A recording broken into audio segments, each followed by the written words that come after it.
ADMK BJP alliance எப்படி இருக்கு sir? சூப்பரா இருக்கு. அப்படியா? ம். ரொம்ப சந்தோஷமா இருக்கிற மாதிரி தெரியலையே. ரொம்ப நல்லா இருக்கு.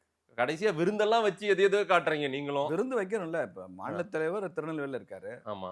திருநெல்வேலிக்கு கூட்டணி கட்சியினுடைய தலைவர் எடப்பாடியார் வர்றாரு. ஒரு டின்னர் கொடுக்க இதெல்லாம் சகஜம் தானே. இல்ல அதெல்லாம் வச்சு காட்டி நாங்கெல்லாம் ஒற்றுமையா இருக்குன்ற தேவை ஏற்படுது. ஏங்க ஒரு காலத்துல ஒரு டீ பார்ட்டி வச்சு நாங்க ஆட்சியவே கவுழ்த்துறோம்லாம் சொன்னாங்க ஒரு காலங்கள்ல. சோனியா காந்தி அம்மா சொல்ற ஒரு டீ கொடுத்து ஆட்சி கவுழ்ந்துரும் அப்படின்லாம் சொன்ன காலமெல்லாம் உண்டு. அது அரசியல ரொம்ப பேசுபொருளாச்சு. நாங்க ஒரு டின்னர் கொடுத்து ஆட்சிக்கு வர முடியாதா என்ன? ஓ இந்த ஒரு டீ கொடுத்து ஆட்சியை கலைச்சிடலாம்னா ஒரு டின்னர் கொடுத்து ஆட்சிக்கு வர முடியாதா? ஓ திருநெல்வேலி ஐயா நயனார் வீட்டுல வச்ச விருந்து திருநெல்வேலியில் நடந்த டின்னர் திமுகவுக்கு அல்வா கொடுக்கறது தான்.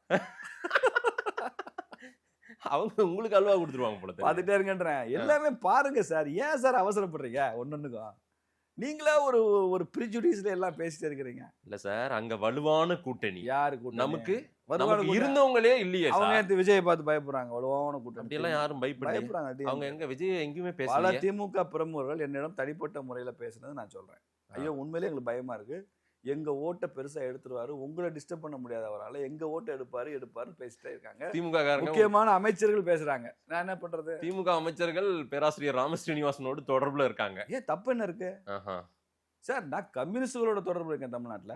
திமுகவோட தொடர்புல இருக்கேன், காங்கிரஸ் பிரமுகரோட தொடர்புல இருக்கேன். நட்பு வேறு கட்சி வேறு. நான் அவங்களுக்காக என் சித்தாந்தத்தை சமரசம் பண்ணனா, என் இந்துத்துவ அரசியலை சமரசம் பண்ணனா, நட்பு ரீதியா பேசிக்குவோம்.